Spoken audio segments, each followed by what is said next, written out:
পাক সাল্লাল্লাহু আলাইহি সাল্লামের কাছে এই পাথর 6টা নিয়ে আসলো যে মুহাম্মদ বলো হাতের মুষ্টির ভিতরে কি আছে, যদি বলতে পারো তাহলে আমি তোমাকে সত্য নবী বলে মানব। আবু জেহেলের তো মুখের জবানের কোনো ঠিক নাই।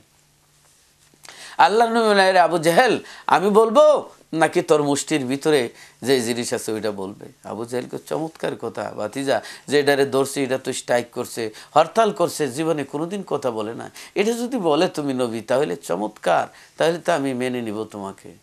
एक दिन क्या हुआ किया, अबू जहल ने कहा आई मोहम्मद कह दीजिए हाथ की अंदर है किया, बोलते ही कंकरी कलमा तो बोल उठी सुभान अल्लाह। সাথে সাথে আবু জেহেলের মুষ্টির ভিতর থেকে হাতের ভিতর থেকে সাক্ষী দিল আশহাদু আল্লা ইলাহা ইল্লাল্লাহু ওয়া আন্নাকা মুহাম্মাদান আবদুহু ওয়া রাসূলুহু সাল্লাল্লাহু আলাইহি সাল্লাম।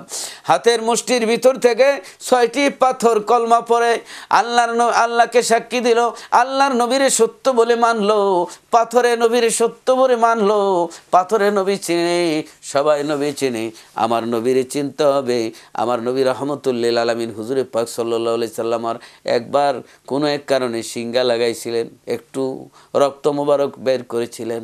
হযরত আব্দুল্লাহ বিন জুবাইর রাদিয়াল্লাহু তাআলা আনহু এই রক্ত মোবারক বের করার পরে হুজুর বললেন, হে আব্দুল্লাহ বিন জুবাইর আমার রক্ত মোবারকগুলো খুব ভালো জায়গার মধ্যে রেখে দাও।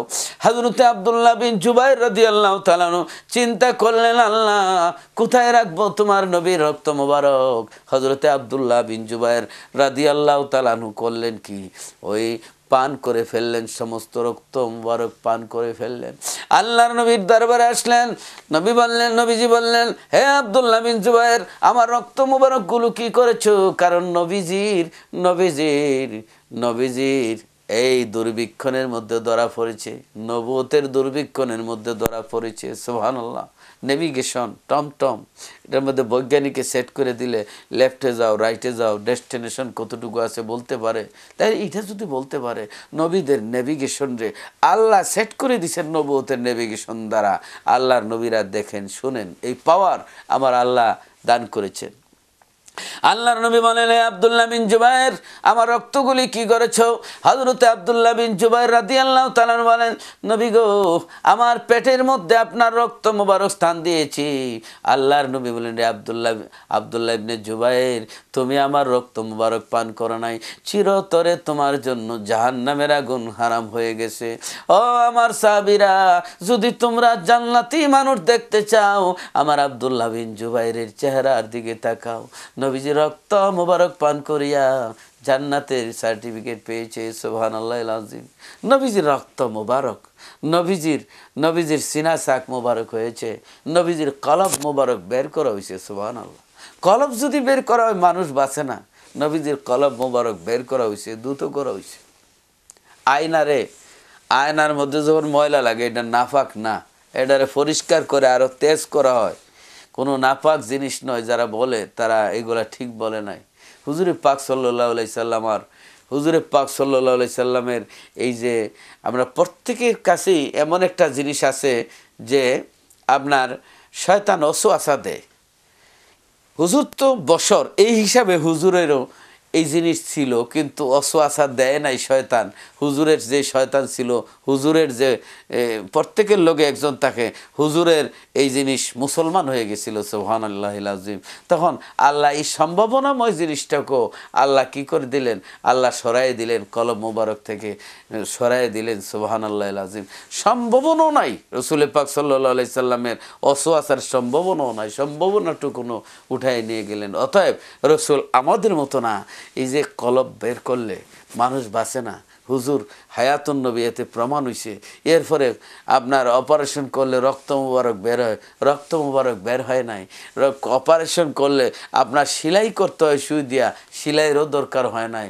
বিনা অস্ত্রে হযরতে জিবরিল আলাইহিস সালাম আমার নবীজির অপারেশন সিনা সাক করে দিলেন। সুবহানাল্লাহ। এগুলো যদি বুঝার বিষয় বুঝে তাহলে রাসূলকে আমাদের মতো মানুষ বলতে পারবে না।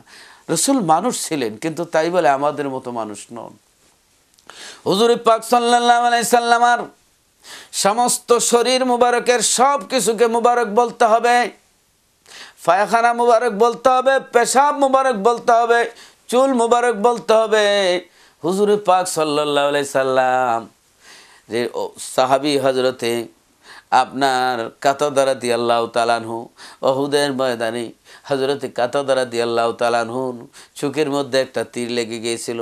তীর লাগার পরে হযরতে কাতাদা রাদিয়াল্লাহু তাআলা আনহু এই তীর যখন টান দিলেন, তীরের সঙ্গে সঙ্গে নষ্ট চোখটাও তীর গায়ে লটকে গেছে। আল্লাহর নবীর দরবারে নষ্ট চক্ষু নিয়ে হযরতে কাতাদা রাদিয়াল্লাহু তাআলা আনহু হুজুরের দরবারে হাজির। ইয়া রাসূলুল্লাহ, ইয়া হাবিবাল্লাহ, নবীজি গো, আমার চোখটা নষ্ট হয়ে গেছে, হুজুর আমার চোখটা দয়া করে ভালো করে দেন। হযরতে রাসূল পাক সাল্লাল্লাহু আলাইহি সাল্লাম বললেন, হে কাতাদা, তুমি সবর করো, এই চোখের বিনিময় আল্লাহর জান্নাত তোমার নসিব হয়ে যাবে। হযরত কাতাদা বলে, ইয়া রাসূলুল্লাহ, জান্নাত তো পড়ে, কিন্তু চোখ যদি না থাকে দিনের নবী রাহমাতুল লিল আলামিনের চেহারা মোবারক কি করে দেখব? হুজুর গো, আমি আপনার চেহারা মোবারক ভালোভাবে দেখতে চাই, ইয়া রাসূলুল্লাহ, আপনি আমার চক্ষুটা ভালো করে দেন। হুজুর পাক সাল্লাল্লাহু আলাইহি সাল্লাম থুতু মুবারক নিয়া কি করলেন?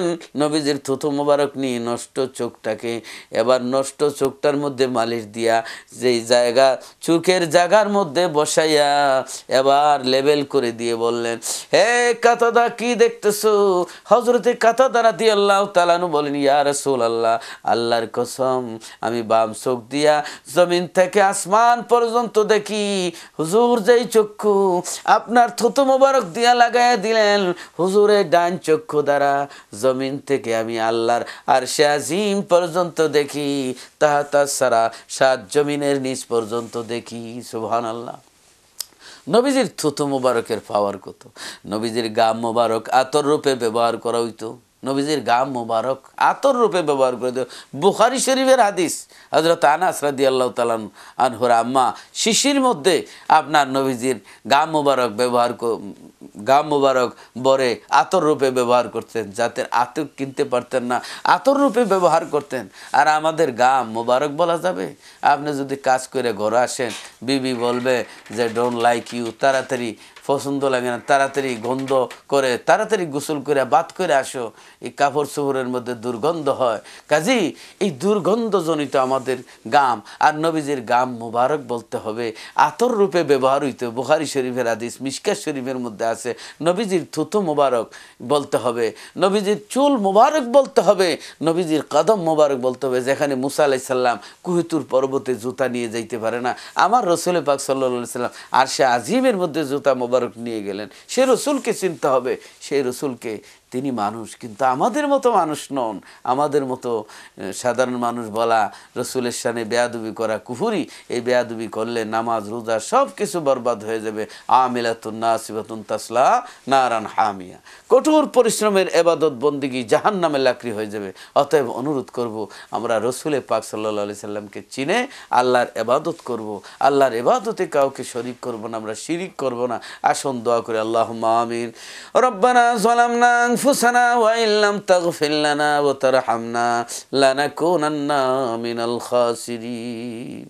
ও আমার আল্লাহ, আমরা লাগে তোমার মায়া লাগেনি, আমরা লাগে মায়া লাগেনি,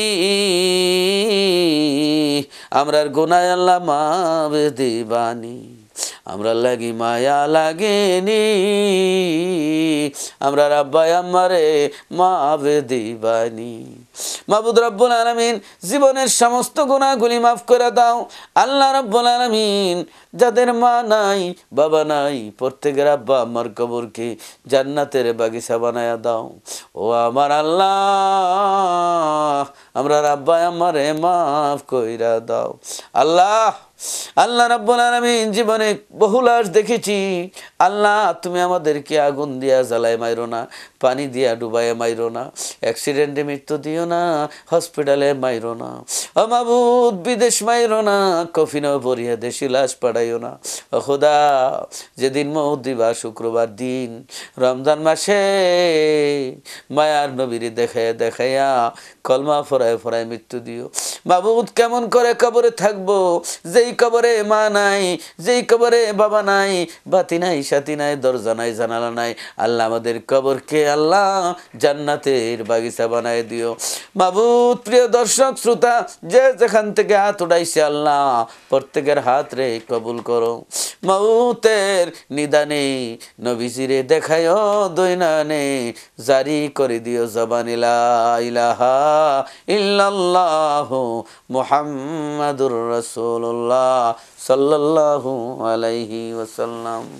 আসসালামু আলাইকুম ওয়া রাহমাতুল্লাহি ওয়া বারাকাতুহু।